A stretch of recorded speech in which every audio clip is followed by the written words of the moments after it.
But all right.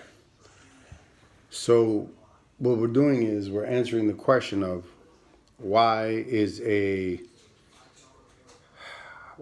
heat gun absolutely 100% bad for when you're doing customs. All right. So here it is. This is the answer. So here's what we have. We have a heat gun right here. Okay. This item right here, it's designed to do exactly what it says it's doing.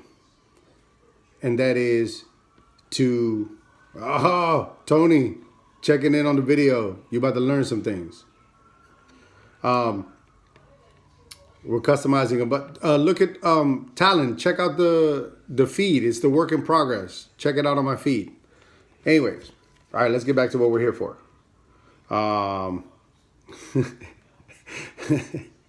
Torf, what up, fool? All right, so anyways, let's get back to this thing. Right, this right here, Torf, you stupid, bro. It's exactly what it says it is. It is a heat gun. It is not a dryer. It is not intended to dry any surfaces. It's not intended to do anything like that. What this is intended to do is to heat an item and put it under extreme amounts of heat. That's what this machine is for.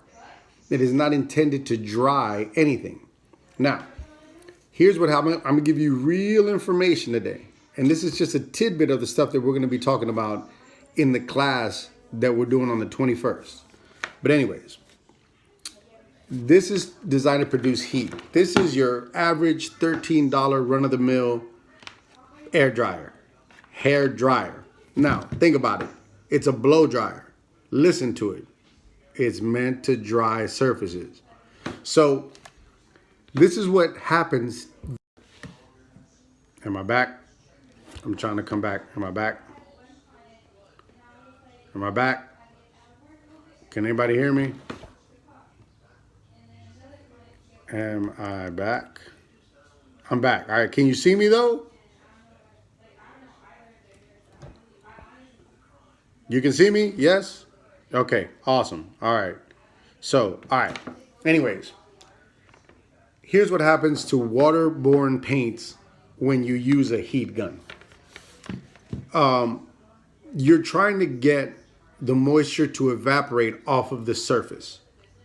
With a heat gun, because you're not getting any movement of air, what ends up happening is the water will start to evaporate, but because there's no air to move that evaporation, that moisture out of the way, that the actual moisture will collect right above the surface.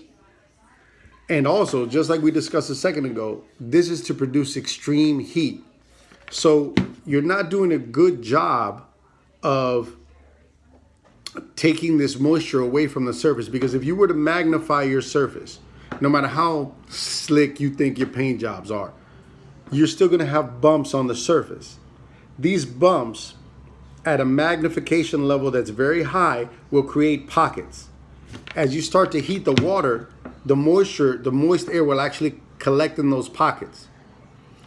Without air movement, you're not going to move that moisture out of the way. So what ends up happening is you're keeping the actual moisture trapped. That's number one.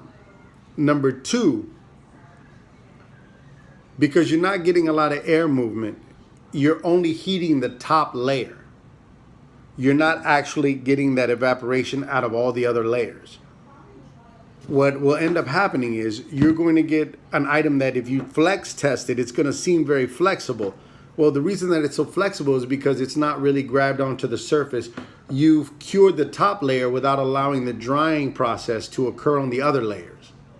So, and number three, again, you haven't moved the air moisture.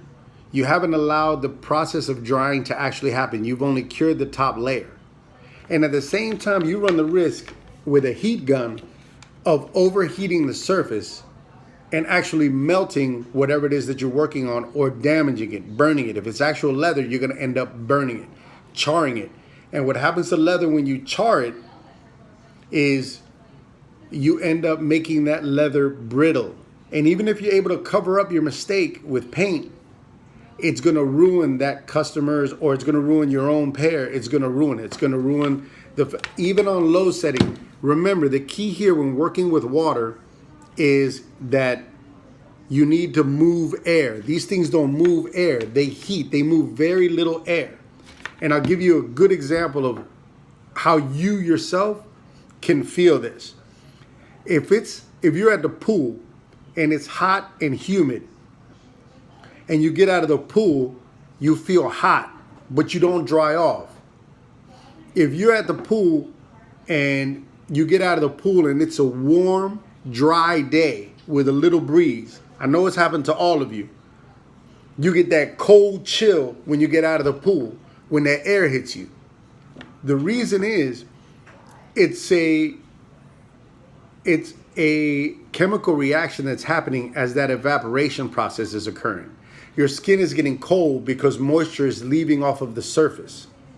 So that I hope that should put it into perspective. If it's a hot and humid day and you're sweating, you're not drying up. You're never getting that cold chill. You're not getting that, your shirt's not drying up because there's no air movement and there's too much moisture in the air.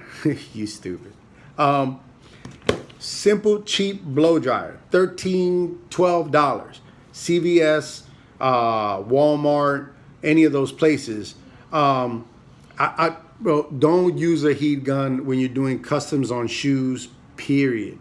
Don't. If there's any advice I could ever give you that's free, that will help you in the long run. This right here, this looks cool. Ooh, look, it's got a cool handle. This looks dumb. I understand that. But this, you're going to ruin paint jobs with this.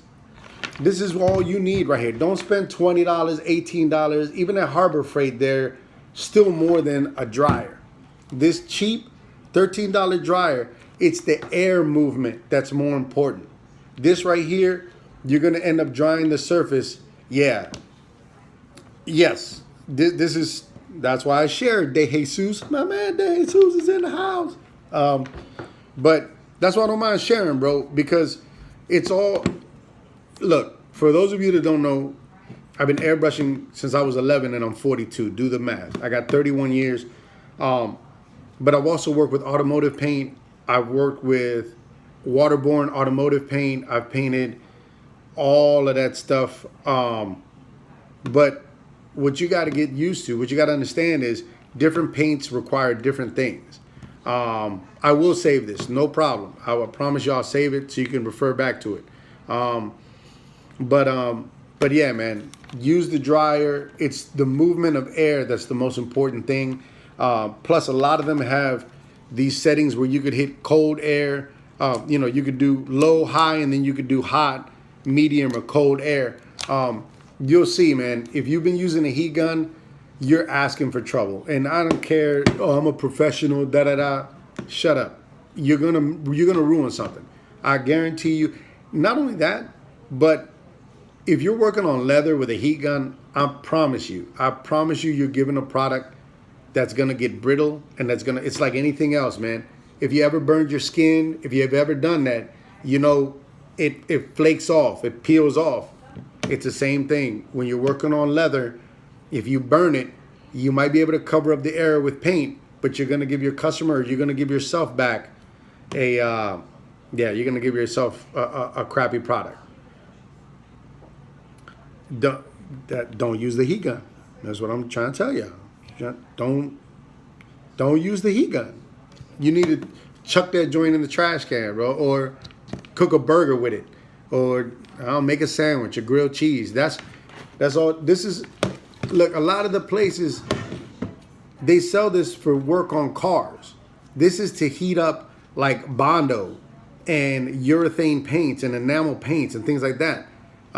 This is not made for waterborne paints. This is not made for water-based paints. That's not what this is for, okay? So that's the tip of the day. I owed you guys an explanation. I'm giving y'all the explanation. Heat gun, bad. I don't care how savage you are, how dope you are, how long you've been doing it. Heat gun sandwiches. They're good, actually. Bad, Good. Of course I do shipping. You think all my customers are from Maryland? Come on, bro. Hair dryer. Cheap, inexpensive. You might go through 5 of these a year, but they're great. They're cheap. Use this. Save yourself. Don't make errors. And when you see other customizers using this, yo, refer them to this video if you feel like it. But bad. No. Good. I hope that's helpful. You know, get in the DMs. Let me know if you want to see any other tips. I'm having a class on the 21st. It's a couple posts ago. Take a look at it. Yeah, we ship to everywhere, bro. International. England, Japan, Texas, Florida. All right. Thank you for tuning in, people. Appreciate y'all. Thank you for the support.